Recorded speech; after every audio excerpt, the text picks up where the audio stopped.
एक समय की बात है, सीतापुर नामक गांव में, जहां बलराज नाम का एक बूढ़ा व्यक्ति यानी कि गरीब किसान रहा करता था।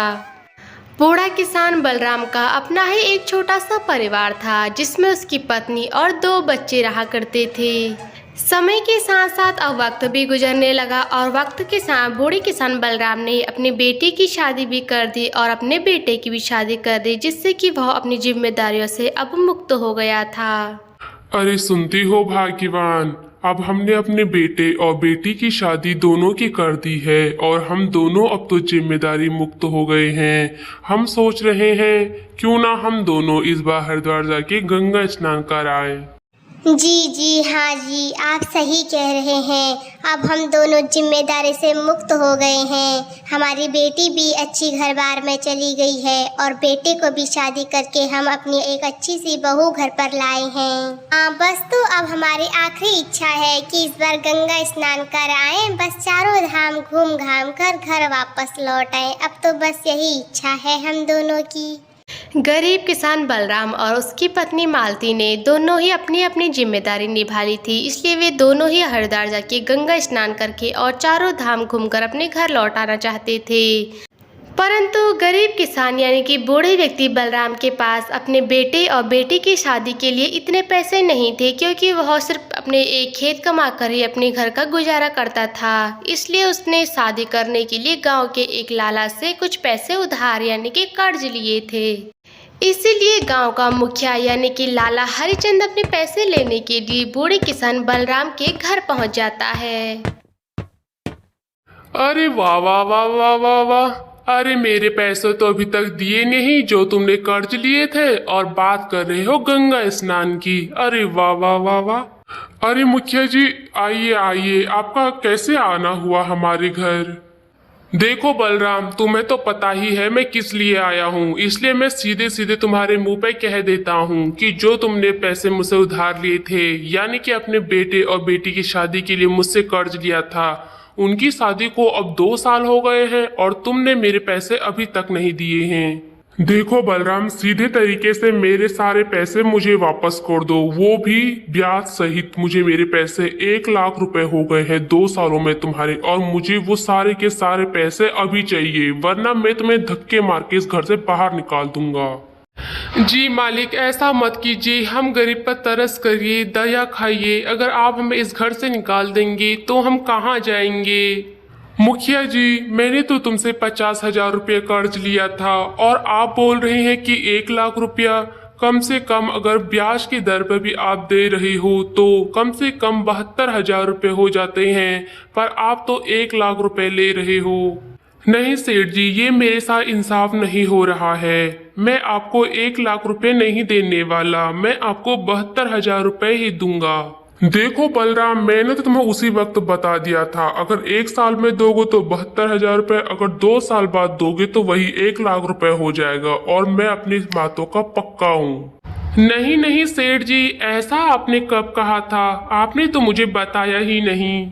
मैंने तुम्हें बताया था, पर तुमने अच्छे से ढंग से सुना नहीं था, और अब मैं तुम्हें सिर्फ 1 हफ्ते की मोहलत देता हूँ। अगर 1 हफ्ते में तुमने मेरे सारे पैसे लौटा दिए तो ठीक है, वरना मैं तुझसे सारा कर्ज वसूल करके अपना घर का सारा काम करवाऊंगा। बलराम से झूठ बोलने के बाद कि पहले उसने ही कहा था कि वह 1 लाख रुपए सिर्फ 2 साल में लेगा, ऐसा झूठ बोलने के बाद वहां से लाला अपने घर के लिए चले जाता है और उनको सिर्फ 1 हफ्ते की मोहलत देता है। अपने बेटे और बेटी की शादी से लिया हुआ कर्ज के बारे में बलराम को बहुत ही दुखी हुआ और वह कर्ज में डूब गया। वह अब दिन पर दिन परेशान रहता था, हमेशा चिंतित रहता था कि वह अब 1 लाख रुपए कर्ज कहाँ से चुकाएगा, क्योंकि उसके पास तो इतने पैसे ही नहीं हैं और साथ में बेटे बहू भी हैं, घर का खर्चा भी बहुत है। इसी तरह दिन पर दिन बलराम की तबीयत बिगड़ती गई और साथ में उसकी पत्नी की तबीयत बिगड़ती गई। और एक दिन की बात है, बेटा मोहन, मोहन बेटा, अब मेरा जाने का वक्त हो गया है। देखो बेटा, अब मैं ज्यादा दिन तक नहीं रह पाऊंगा, हो सकता है कि मेरे प्राण अभी चले जाए, इसलिए मैं तुझे एक बात बताना चाहता हूँ। जी हाँ पिताजी, बोलिए। बोलिए पिताजी, आप क्या बोलना चाहते हैं? और आपको कुछ नहीं होगा, मैं अभी आपको डॉक्टर के पास दिखाता हूँ। नहीं नहीं बेटा, मेरे पास ज्यादा वक्त नहीं है। वो मैं तुझे कह रहा था कि मैंने तेरे और तेरी बहन की शादी के लिए गांव के मुखिया यानी कि लाला हरिचंद से 50,000 रुपये कर्ज लिए थे, जिससे कि उसमें 2 साल हो गए हैं और 72,000 रुपये ब्याज की दर पर पैसे बन रहे हैं। परंतु लाला हरिचंद कह रहा था कि 2 साल में वह मुझसे 1 लाख रुपए लेगा। इसलिए बेटा, हो सके तो उसका कर्ज तो चुका देना, दिन रात मेहनत करना। मेरा तो अब जाने का समय आ गया है। अपने बेटे को लिए हुए कर्ज के बारे में सारी बातें बताकर बूढ़ा व्यक्ति बलराम चला गया, यानी कि वह इस दुनिया को छोड़कर ही चला गया। अपने पति बलराम के जाने के बाद अब बूढ़ी यानी कि मोहन की माताजी भी अक्सर मालती अब बीमार रहती थी और हमेशा ही बिस्तर पर पड़ी रहती थी। और अब ऐसे ही दिन गुजरने लगे और मोहन के पिताजी को गए हुए यानी कि 1 महीना गुजर गया और अब फिर से मोहन अपने दिन रात खेत में काम करने के लिए जाता था। गेहूं कटाई के दिन आ गए थे और वहीं उसे लाला हरिचंद दिख जाता है और उसे कहता है, अरे भाई, कहाँ जा रहे हो मटक मटक के? मैं तुम्हारे घर आ रहा था अपने पैसे लेने के लिए। अब तो तुम्हारे पिताजी भी मर चुके हैं, मेरे पैसे दिए बिना ही मर चुके हैं। फिर भी मैंने तुम्हें 1 महीने की मोहलत दी है। मेरे पैसे दे दो वरना ठीक नहीं होगा तुम्हारे साथ। जी जी लाला जी, तुम्हें तो पता ही है अभी मेरे पिताजी की मृत्यु हुई है और मेरे पास अभी तुम्हें देने के लिए एक भी पैसा नहीं है। इसलिए अब गेहूं कटाई के दिन आ गए हैं, इसीलिए मैं दिन रात मेहनत करके अपने गेहूं काटूंगा और उन्हें बेचूंगा, जिससे जो पैसे मिलेंगे मैं तुम्हें दे दूंगा। अच्छा तो ठीक है, मैं तुम्हारी बात पर भरोसा कर लेता हूँ। और ठीक है, गेहूं कटाई के बाद मैं तुम्हारे घर आऊंगा और मुझे 1 लाख रुपए पूरे चाहिए, वसूल सहित। ऐसा कहने के बाद मोहन अपने खेतों में गेहूं कटाई के लिए आ जाता है और वह दिन भर खूब मेहनत करता है, गेहूं की कटाई करता है, उनका ढेर लगाता है और गेहूं के बीज निकालता है। दिन भर खेतों में खूब मेहनत करने के बाद गेहूं कटाई करने के बाद जब थका हारा मोहन अपने घर पर आता है। ये लीजिए, आप खेतों में काम करके थक गए होंगे, ये लीजिए पानी पी लीजिए और मैं आपके लिए चाय बना के लेके आती हूँ। हाँ भाग्यवान, आज बाहर बहुत ही गर्मी थी, खेतों में चिलचिलाती धूप में गेहूं काटने पड़े। आखिर में हम गरीब मजदूर हैं, कर भी क्या सकते हैं।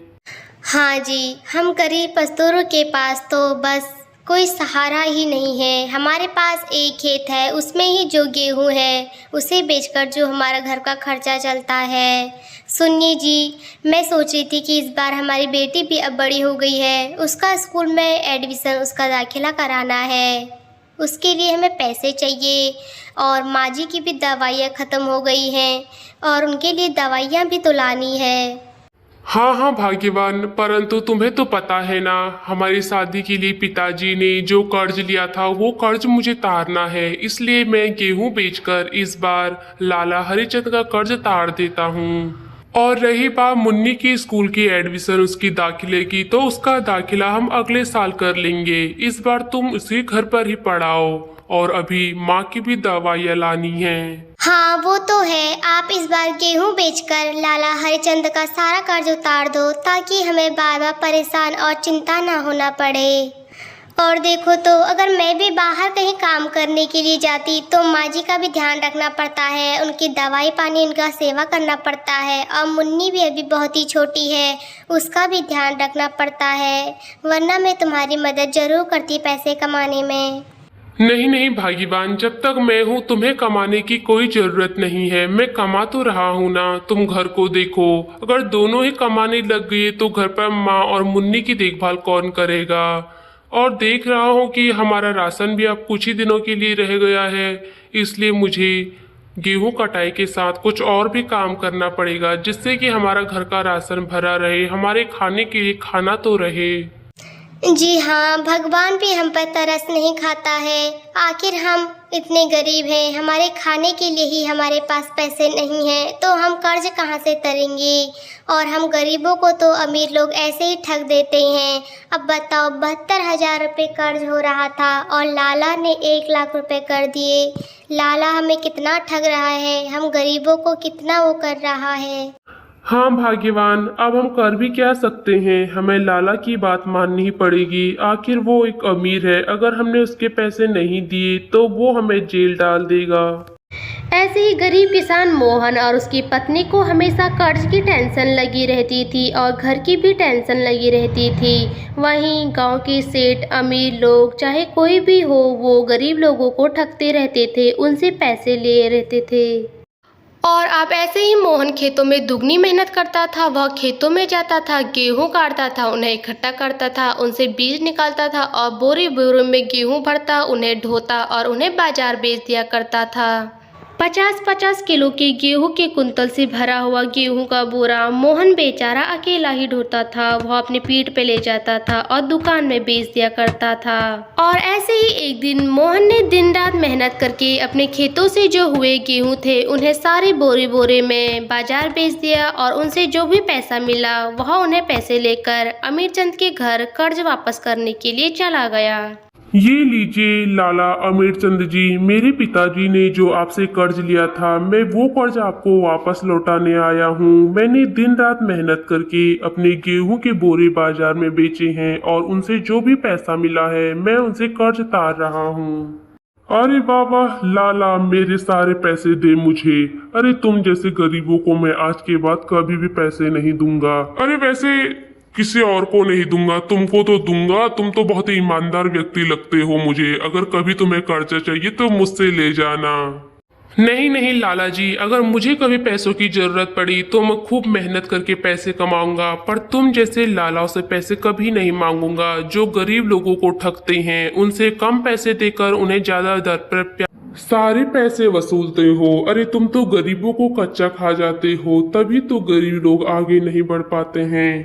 और ऐसा कहने के बाद मोहन ने अपने पिताजी से लिए हुए सारे कर्ज को लाला को वापस लौटा देता है और अपनी नई जिंदगी शुरू कर देता है। और अब वह दिन रात मेहनत करता है और किसी से भी कर्ज नहीं लेता है, क्योंकि उसे पता है कि सेठ लोग कम पैसे देकर गरीबों से ज़्यादा पैसे वसूलते हैं, जिससे कि गरीब लोग सारी ज़िंदगी लगा देते हैं, यहाँ तक कि अपने मौत से भी साझा कर लेते हैं और कर्ज नहीं चुका पाते हैं। इसीलिए मोहन ने अपने जीवन में एक बहुत ही बड़ा सबक सीखा कि वह दिन रात मेहनत कर लेगा, तब भी वह भूखा रहेगा, परंतु वह कभी भी किसी से कर्जा नहीं लेगा। क्योंकि अब मोहन को पता चल चुका था कि कर्ज का बोझ बहुत ही ज़्यादा होता है, बहुत ही भारी होता है। कर्ज का बोझ यहाँ तक कि इंसान को भी पूरा निगल जाता है, फिर भी वह कर्ज पूरा नहीं हो पाता है और वह नहीं उतार पाता है।